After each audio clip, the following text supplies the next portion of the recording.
Kining nga oras, hatod ka nato sa Biotrof Herbal Capsules. The Wonder Food Supplement.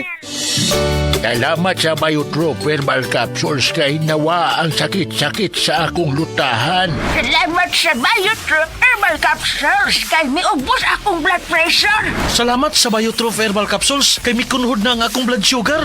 Salamat sa Biotrof Herbal Capsules kay nagkahiyos na nga akong goiter.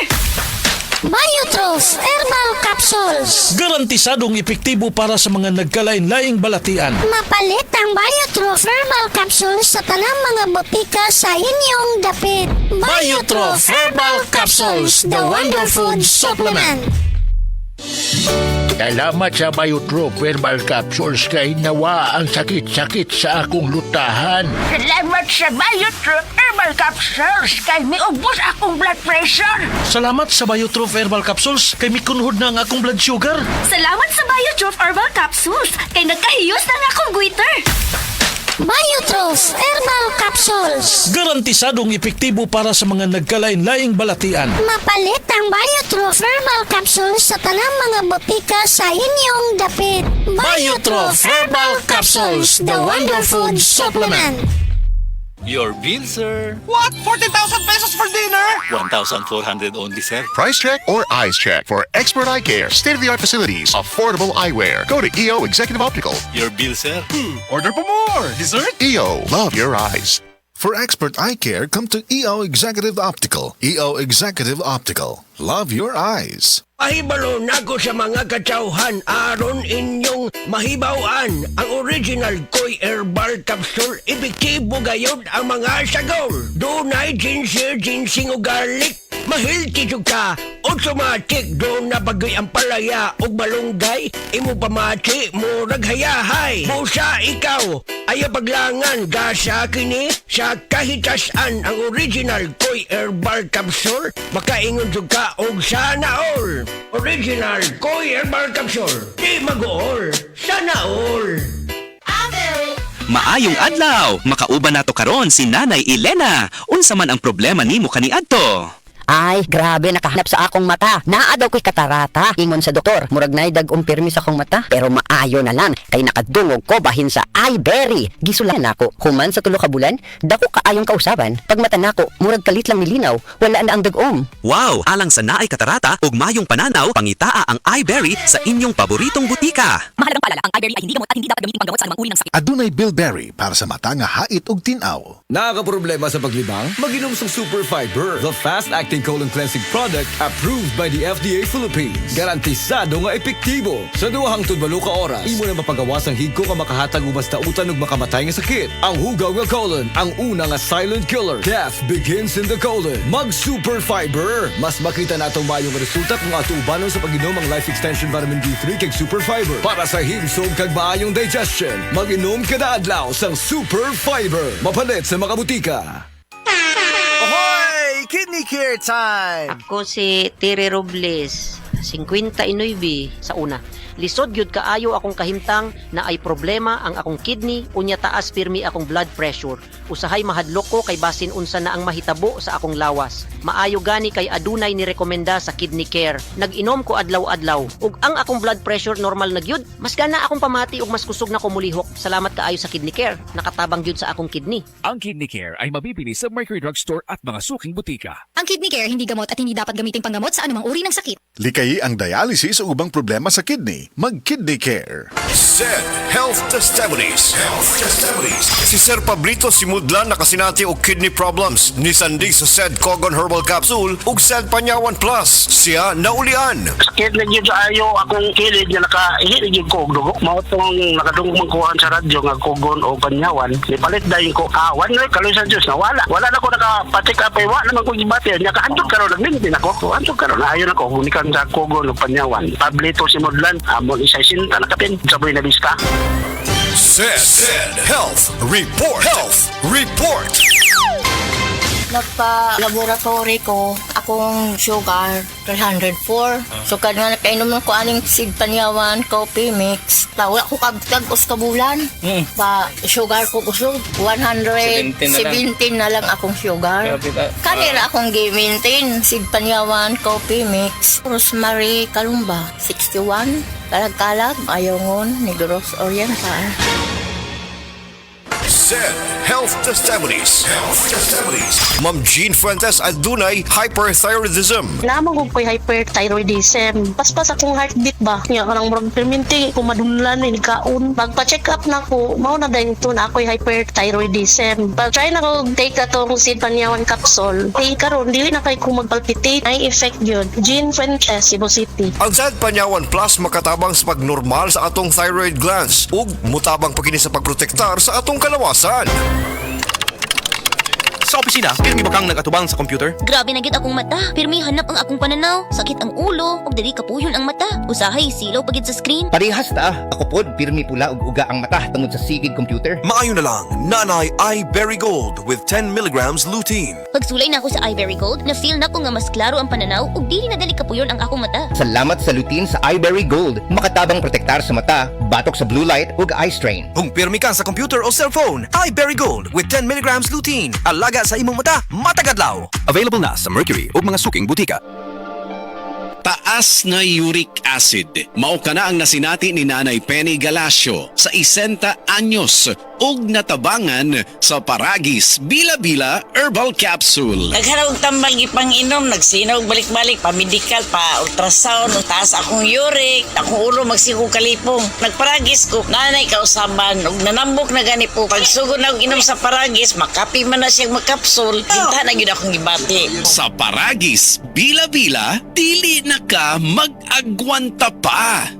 Ako si Radyoman Benzi Tanghian, kining balita hatod kanato sa Paragis Bila-Bila Herbal Capsule na ilhan isip herbal nga kapsula nga makatabang og daghang benepisyo sa kalawasan. Mao kini ang all-in-one nga herbal. Makahatag og kaayuhan sa ato ang mga selula sa lawas, makatarong sa nindot nga flow og limpyuhan ang imuhang dugo nga modagkayday sa ato ang kasing-kasing. Alang sa kumpleto nga kombinasyon, gamita lang ang Paragis Bila-Bila Plus Herbal Capsule. Paragis Bila-Bila Herbal Capsule na uban sa pagpangapi sa Paragis Bila-Bila Herbal Coffee ug ang pagpanghaplas sa Paragis Bila-Bila Liniment Oil. Gama sa GFMQ Marketing sa Paragis Bila-Bila, dili na ka mag-agwanta pa. Sa dugang kasayuran, tawag lang sa 0935-641-0261. Ang Paragis Bila-Bila mapalit sa Didings Pharmacy sa Manalili Street, Cebu City, Bestway Pharmacy sa Mandawi City, Healthway Pharmacy, JV Butika sa Cebu, Mandawi, Liloan ug Osmeña Boulevard. Mapalit usab sa JY Pharmacy sa 32 Osmeña Building, Osmeña Boulevard, Cebu City. Mga kasama, dapiton ko kamo sa pagpaminaw sa drama nga Budbud ug Bibingka. Matag alas 8 hangtod sa alas 8:30 sa gabi, Lunes hangtod sa adlaw Sabado. Maminaw ta dinhi lang sa DYHP RMN Cebu. Camel, sukang puti, sa suan mo alam mo. Camel, sukang puti, maunag yun imong mapili. Camel, sukang puti, sa suan mo palami. Camel, sukang puti, anita na ang sekreto, ang sekreto. Salami! Kalami magkape, pero dapat good ang kape nimo healthy. Parehasan ning Vita D Plus Coffee Mix. Nibalik na ang imong paborito nga pinakauna nga kape nga na ay vitamin D3, reishi mushroom ug mangosteen fruit extract. Aromatic na ug lami pa. Pwede jud ni siya sa mga naay diabetes. Vita D Plus Coffee Mix. May kape na ka, na ay vitamin D3 pa ka. Balita! Di ba sidunggan sa PRC ang Asian College of Technology isip top 3 best performing school sa tibuok Pilipinas sa Teachers Board Exams ug top 10 sa Nurses Board Exams. Kanindot ay sa ACT pa no? Barato ang tuition fee. May 100,000 pesos ka scholarship agad ang matag estudyante sa criminology, nursing, IT, engineering, education, HM, tourism ug business. Og libre pa gyud ang senior high school sa ACT. Gawas ka advance ug pang-international ang ACT Senior High School. Kwalipikado pa gyud ang mga estudyante para sa Cebu City Sumbu College Scholarship Grant kung graduado sa Public Junior High School sa syudad. O sige pa, di na ko magdugay. Muadto na ko sa ACT. Oh! Ani mo pretty? Ay kalimti! It's the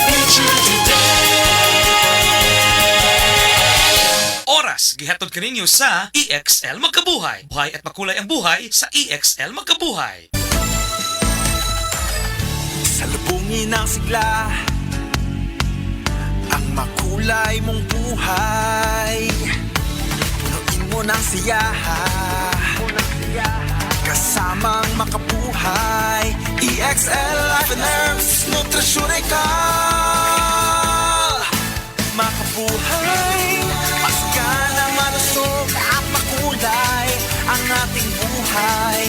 Ito ang buhay, makapal ang lubos sa atin ng may kapal sa ating buhay.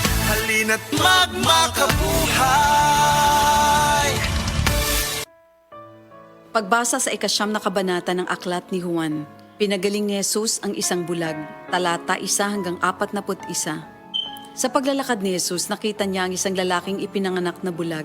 Tinanong siya ng kanyang mga alagad, "Guro, sino po ang nagkasala at ipinanganak na bulag ang lalaking ito? Siya ba o ang kanyang mga magulang?" Sumagot si Jesus, "Ipinanganak siyang bulag hindi dahil sa nagkasala siya o ang kanyang mga magulang, kundi upang mahayag ang kapangyarihan ng Diyos sa pamamagitan niya. Kailangan gawin natin ang mga ipinapagawa ng nagsugo sa akin habang maaga pa. Malapit na ang gabi at wala nang makakagawa pagsapit niyon. Habang ako'y nasa sanlibutan, ako ang ilaw ng sanlibutan."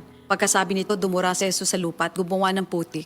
Pagkatapos, ipinahid niya ito sa mata ng bulag. Sinabi ni Jesus sa bulag, "Pumunta ka sa deposito ng tubig sa silo at maghilamos ka roon." Ang kahulugan ng salitang silo ay sinugo. Ganon nga ang ginawa ng bulag at nang magbalik siya ay nakakakita na. Nagsalita ang mga kapitbahay niya at ang mga nakakita sa kanya nung siya'y namamalimos pa. "Hindi ba yan ang pulubing bulag?" Sumagot ang ilan. "Yan nga," sabi naman ng iba. "Hindi, kamukha lang." Kaya't nagsalita pa ang dating bulag, "Ako nga po yun." "Paano ka nakakita?" tanong nila. Sumagot siya, "Ang lalaking tinatawag na Jesus ay gumawa ng putik at ipinahid yun sa aking mga mata. Pagkatapos sinabi niya sa akin, pumunta ka sa silo at maghilamos. Pumunta nga ako doon at naghilamos at nakakita na ako." "Nasaan siya?" tanong nila sa kanya. "Hindi ko alam," sagot niya. Dinala ng mga tao sa mga Pariseo ang dating bulag dahil araw ng pamamahinga ng gumawa sa Jesus ng putik at nang pinagaling niya ang bulag. Tinanong din siya ng mga Pariseo kung paano siya nakakita kaya't sinabi niya sa kanila, "Pinahiran niya ako ng putik sa aking mga mata. Ako'y pinaghilamos at ngayon nakakakita na ako." Ang sabi ng ilang Pariseo, "Hindi maaaring mula sa Diyos ang taong yon sapagkat hindi niya ipinapangili ng araw ng pamamahinga." Ngunit sinabi naman ng iba, "Paano makakagawa ng ganitong mga himala ang isang makasalanan?" At hindi sila magkaisa. Kaya tinanong nilang muli ang dating bulag, "At ikaw, ano naman ang masasabi mo tungkol sa kanya? Dahil pinagaling niya ang iyong mga mata." "Isa siyang propeta," sagot niya. Ayaw maniwala ng mga Hudyo na siya'y talagang dating bulag kaya't ipinatawag nila ang kanyang mga magulang. "Anak nga ba ninyo ito? Talaga bang siya ipinanganak na bulag? Bakit nakakakita na siya ngayon?" tanong nila. Sumagot ang kanyang mga, "Anak nga namin siya at siya ipinanganak ng bulag. Ngunit hindi po namin alam kung bakit nakakakita na siya ngayon o kung sino ang nagpagaling sa kanya. Siya na po ang tanungin niyo. May sapat na gulang siya at nakakapagsalita na para sa kanyang sarili." Ganon nga ang sinabi ng kanyang mga magulang dahil takot sila sa mga Hudyo. Alam nilang pinagkakaisa ng mga Hudyo na itiwalag sa sinagoga ang sino mang magpahayag na si Jesus ang Kristo. Ito ang dahilan kung bakit sinabi ng kanyang mga magulang siya'y nasa tamang gulang na, siya ang tanungin niyo. Muli nilang ipinatawag ang dating bulag at sinabi sa kanya, "Sa pangalan ng Diyos, magsabi ka ng totoo. Alam namin ang taong yon ay makasalanan." Sumagot siya, "Hindi ko po alam kung siya'y masamang tao o hindi. Isang bagay po ang alam ko. Ako'y dating bulag, subalit ngayon ay nakakakita na." "Anong ginawa niya sa iyo? Paano niya pinagaling ang inyong mga mata?"